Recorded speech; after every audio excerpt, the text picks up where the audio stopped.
Hello friends, नमस्कार। मैं आपका हमारे चैनल ITI MCQ एक्सपर्ट में आपका हार्दिक स्वागत करता हूं। आज हम इस वीडियो में फीटर सेकेंड ईयर के पिछले वर्ष में पूछे गए क्वेश्चन पेपर को हम डिस्कस करेंगे। जैसा कि आपको देखने से पता लग रहा है कि यह फीटर सेकेंड ईयर का पेपर है जो कि जुलाई 2023 में पूछा गया पेपर है। तो फीटर के सेकेंड ईयर में 38 क्वेश्चंस ट्रेड थ्योरी के, 6 question workshop calculation and science के, 6 क्वेश्चन इंजीनियरिंग ड्राइंग के और 25 क्वेश्चंस एम्प्लॉयबिलिटी स्किल्स के आपके CBT एग्ज़ाम में क्वेश्चन पूछे जाते हैं। तो इस वीडियो में हम 38 क्वेश्चन ट्रेड थ्योरी के ही डिस्कस करेंगे। बाकी workshop calculation science, engineering drawing and employability skills पर मैं पहले ही वीडियो बना चुका हूँ। आप मेरे चैनल की प्लेलिस्ट पर जाकर इन वीडियो को देख सकते हैं। इससे आपको एग्ज़ाम देने में काफ़ी हेल्प मिलेगी। तो टोटल आपके एग्जाम में 75 क्वेश्चंस पूछे जाते हैं तथा प्रत्येक क्वेश्चन 2 अंक का होता है, 2 नंबर का होता है। First question is which pulley can transmit the power to shaft different height and at varying distance. कौन सी पुली विभिन्न ऊंचाइयों पर अलग अलग दूरी पर शाफ्ट को शक्ति संचालित करती है या संचारित करती है। तो जो रोप पुली होती है, जैसा कि आपने अपने गांव में भी देखा होगा, जो कुएं से जो पानी निकालते हैं उसी को हम रोप पुली बोलते हैं। तो क्या है कि जैसे ही हम कुएं के अंदर बाल्टी को डाल देते हैं, डालने के बाद हम उसको खींचते हैं, तो वो जो सिस्टम होता है वो रूप पुली सिस्टम होता है। तो रूप पुली में क्या होता है, जो पुली विभिन्न ऊंचाइयों पर और अलग अलग दूरियों पर शाफ्ट को शक्ति संचारित करती है। तो correct answer is option B. Next question is which type of filter help to protect the pump from fluid contamination. किस प्रकार के फिल्टर से पंप को तरल पदार्थों के दूषित होने से बचाने में मदद मिलती है। तो जो सक्शन फिल्टर होता है उसके पंप को तरल पदार्थों को दूषित होने से मदद मिलती है। तो correct answer is option B. Next question is what is the purpose of normalizing. Normalizing करने का क्या उद्देश्य है। जब हम किसी मटेरियल की नॉर्मलाइजिंग करते हैं तो इसका मतलब उसके अंदर जो स्ट्रेस और स्ट्रेन है उसको हम दूर कर रहे हैं। तो मेन पर्पज ऑफ नॉर्मलाइजिंग का जो मेन उद्देश्य होता है वो स्ट्रेस और स्ट्रेन को दूर करना होता है। Remove the stress and strain from the metal. तो correct answer is option D. Next question is what is the operation of metal coated with other metal to obtain protecting surface. रक्षात्मक सतह प्राप्त करने के लिए अन्य धातु के साथ लेपित धातु के संचालन क्या है। जो इसमें क्या होता है कि एक मेटल के ऊपर दूसरी एक मेटल की एक लेयर जमा दी जाती है ताकि उसको जंग लगने का खतरा ना रहे। उसको हम बोलते हैं इलेक्ट्रोप्लेटिंग। तो इलेक्ट्रोप्लेटिंग एक प्रकार की ऐसी प्रक्रिया है, किसी धातु के सरफेस पर किसी अन्य धातु की एक लेयर लगा दी जाती है, तो उसको हम बोलते हैं इलेक्ट्रोप्लेटिंग। तो यहाँ करेक्ट आंसर होगा option B. Next question is which type of screw are use in place where frequent removal and assembling. उन स्थान पर किस प्रकार के स्क्रू का उपयोग किया जाता है जहाँ लगातार हटाने और असेंबलिंग करना होता है। तो ऐसा कोई स्थान है जहाँ पर हमें स्क्रू को बार बार खोलना पड़ रहा है और बार बार लगाना पड़ रहा है, तो ऐसी जगह पर या ऐसे स्थान पर हम स्क्वायर हेड स्क्रू का हम उपयोग करते हैं। तो correct answer is option D, क्योंकि इसको खोलना और बंद करना बहुत ही आसान होता है। ये हाथ के द्वारा भी प्रोसेस हो सकती है। Next question is which is the important factor to determine the construction of fixture. Fixture के निर्माण का निर्धारित करने के लिए कौन सा महत्वपूर्ण कारक है। तो फिक्सचर के निर्माण का निर्धारित करने के लिए जो मशीनिंग मेथड है या मशीनिंग विधि है वो बहुत ही महत्वपूर्ण कारक है। तो correct answer is option B. Next question is name the type of belt fastener. Belt fastener का नाम बताइए। एक चित्र में एक फास्टनर दिया गया है, जो बेल्ट फास्टनर है उसका नाम पूछा है। तो जो डायग्राम दिया गया है it indicate the crescent plate belt fastener. तो correct answer is option B. Next question is what is the name of the nut. इस नट का नाम क्या है। चित्र में एक नट दिया गया है और उसका नाम पूछा गया है कि यह किस तरह का नट है। तो ये कैस्टल नट। तो तो correct answer is option D. Next question is what is the type of solenoid valve. Solenoid valve का प्रकार क्या है। तो एक डायग्राम दिया गया है, उसमें जो वाल्व पूछा गया है कि इसमें किस तरह के वाल्व को यूज किया गया है। तो ये इसमें यूज किया गया 3/2 way single solenoid valve. Correct answer is option B. Next question is what is the purpose of lapping vehicles, या व्हीकल लैपिंग करने का उद्देश्य क्या है। तो व्हीकल लैपिंग करने का उद्देश्य होता है काटने की क्रिया को विनियमित करे तथा सतह को चिकनाई करे, to regulate the cutting action and lubricate the surface. Correct answer is option A. Next question is which finishing operation is performed by the tool that rotate and reciprocate simultaneously. कौन सा परिष्करण ऑपरेशन में tool साथ साथ में rotate और reciprocate करता है। जो होनिंग प्रोसेस होती है उसमें जो टूल होता है वो रोटेट भी करता है और रेसिप्रोकेट भी करता है। जो इस तरह की मोशन है या इस तरह की मोशन भी हो सकती है, वो मशीनिंग पे डिपेंड करता है। तो होनिंग प्रोसेस में क्या होता है कि हम जो वर्कपीस होता है उसकी जो सतह से मटेरियल को रिमूव करते हैं बहुत ही माइनर या पॉइंटों में, मतलब बहुत ही minimum removal of material from the surface. एक तरीके से कह सकते हो तो फिनिशिंग जो होती है वर्कपीस की उसके काम में आती होनिंग ऑपरेशन। तो ये हमारा करेक्ट आंसर होगा option B. Next question is what is the quenching media use in heat treatment to obtain faster rate of cooling. शीतलन दर को तेजी से प्राप्त करने के लिए ऊष्मा उपचार में प्रयुक्त क्वेंचिंग मीडिया क्या है। तो अगर किसी मटेरियल को हमें बहुत तेज़ी से ठंडा करना है तो उसकी जो प्रोसेस होती है क्वेंचिंग प्रोसेस बोलते हैं हम उसको। तो क्वेंचिंग प्रोसेस में क्या होता है, जो मटेरियल को अचानक से ठंडा किया जाता है उसमें क्या मिक्स किया जाता है, उसमें मिक्स किया जाता है ब्राइन सॉल्यूशन को। तो correct answer is option C. Next question is what is the disadvantage of thrust ball bearing.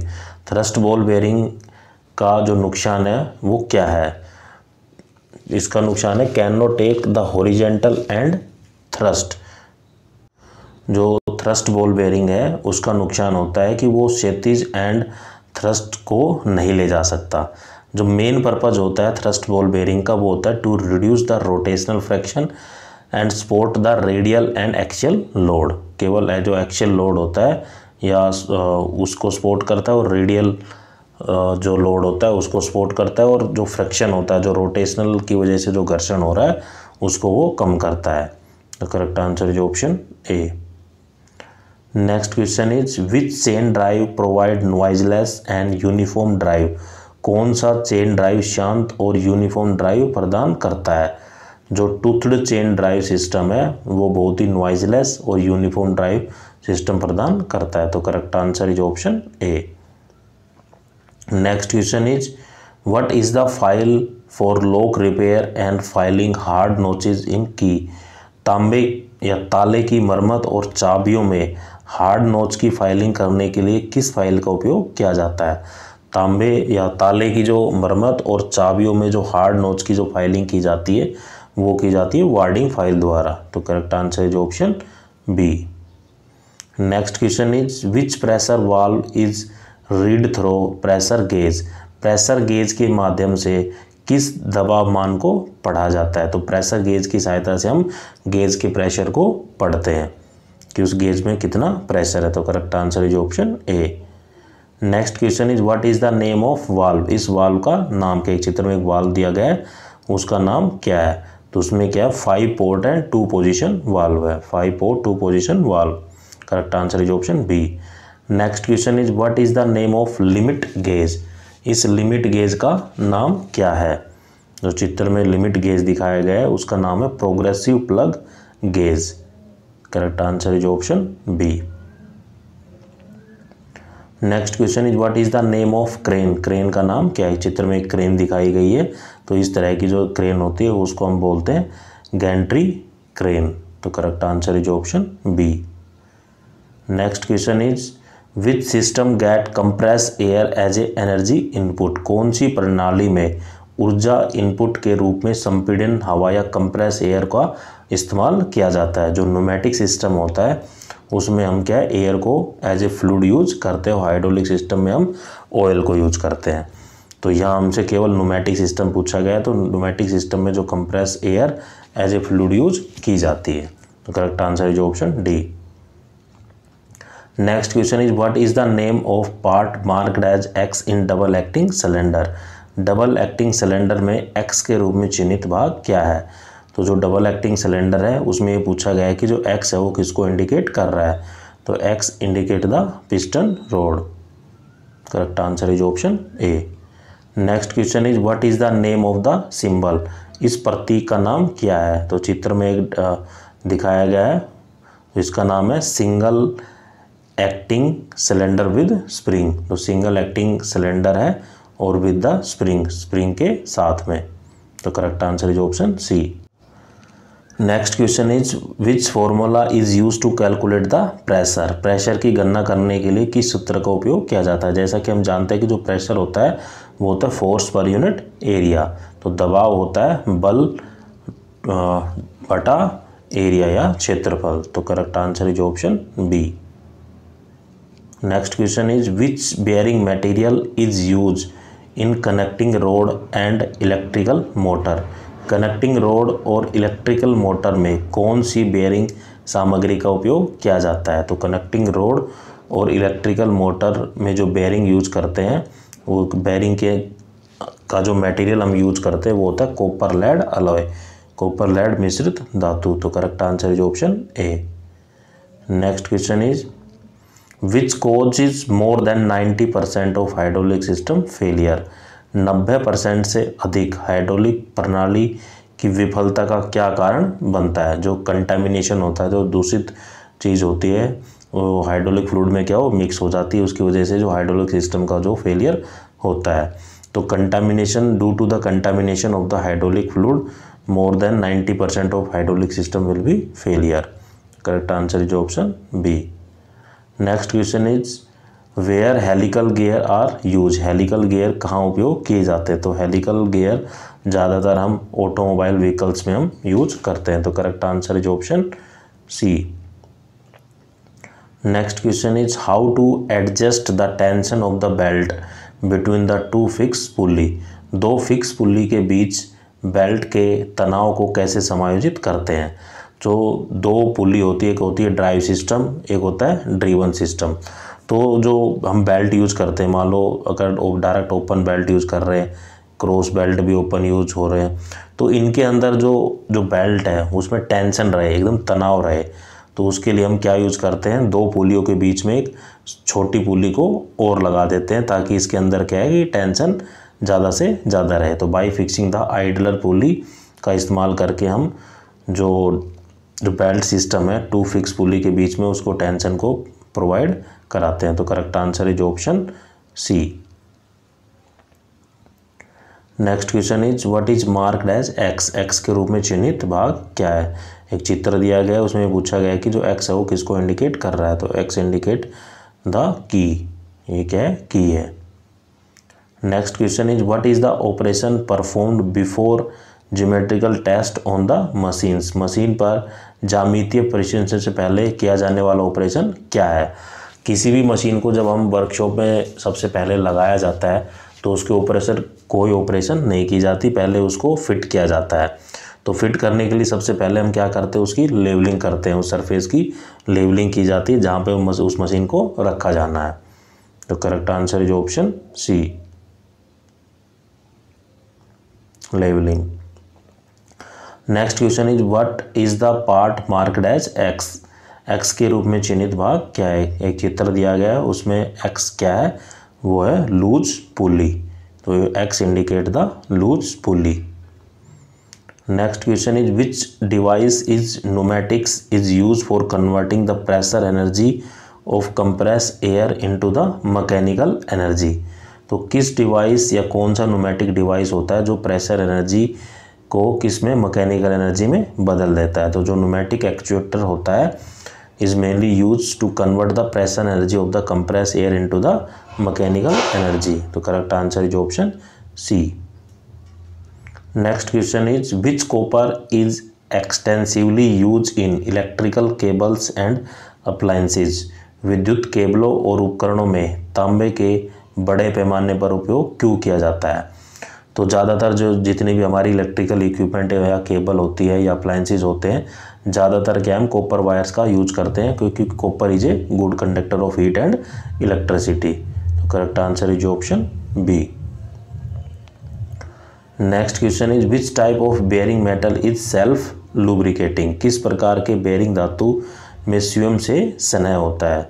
तो जो सेल्फ लुब्रिकेशन होता है, बाहर से किसी लुब्रिकेशन की आवश्यकता नहीं होती, उस बेयरिंग का नाम है सिंटर्ड अलॉय। तो सिंटर्ड अलॉय बेयरिंग में मेटल में जो सेल्फ लुब्रिकेशन प्रोसेस होती है। Correct answer is option B. Next question is which cutting fluid is use for turning copper? तांबे को टर्न करने के लिए किस तरल पदार्थ का उपयोग किया जाता है? तो तांबे को टर्न करने के लिए हम सोल्यूबल ऑयल मटेरियल का उपयोग करते हैं। तो correct answer is option B. Next question is which corrosion resistance metal is use in chemical plant and food processing? रासायनिक संयंत्र और खाद्य प्रोसेसिंग में किस संरचनात्मक प्रतिरोध धातु का उपयोग किया जाता है? तो जो स्टेनलेस स्टील होता है उसके ऊपर क्या है कि जंग लगने का खतरा बहुत ही कम रहता है, तो वो क्या है कोरोजन रेजिस्टेंस मेटल होती है, is use in the chemical plant and the food processing. तो इसलिए हम स्टेनलेस स्टील मेटल का हम केमिकल प्लांट और फूड प्रोसेसिंग में हम उपयोग करते हैं, क्योंकि इसके अंदर जंग नहीं लगता या चांसेस बहुत ही कम होते हैं। Correct answer is option D. Next question is what is the purpose of annealing? Annealing का उद्देश्य क्या है?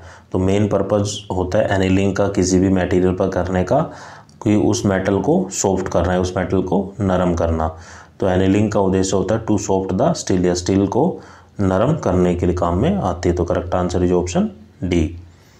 Next question is why the lifting pockets are provide with the equipment? उपकरण के साथ लिफ्टिंग पॉकेट क्यों प्रदान की जाती है? तो उपकरण के साथ जो लिफ्टिंग पॉकेट इसलिए प्रदान की जाती है, place the crown bar of the lifting, bar को जो उठाने के लिए जो क्रो बार होता है उसके लिए जो लिफ्टिंग पॉकेट्स का हम उपयोग करते हैं। तो correct answer is option B. Thank you दोस्तों।